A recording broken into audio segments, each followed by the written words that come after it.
Hi guys, we're back on this 2010 Outback Legacy. I already showed you guys I removed this on the other side. Do the same on this side. It's for the right rear door belt molding. Again, right in here, if you get a clip remover, even a flathead, there's a tiny little clip right here. I don't know if you can hear it go snap. Don't break it, but it is right there. You hear that snap? See, the window's down on this one, so you can pull up. You can pull up this way. Look at this. Okay, there's one more here.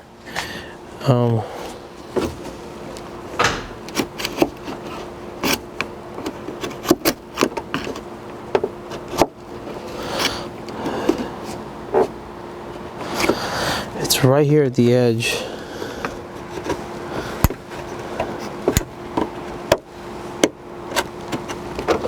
Man, this is a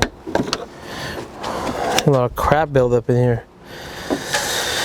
If you break these guys, these do slide out. You can undo there's a little metal thing here, right here. Undo it and slide this thing out.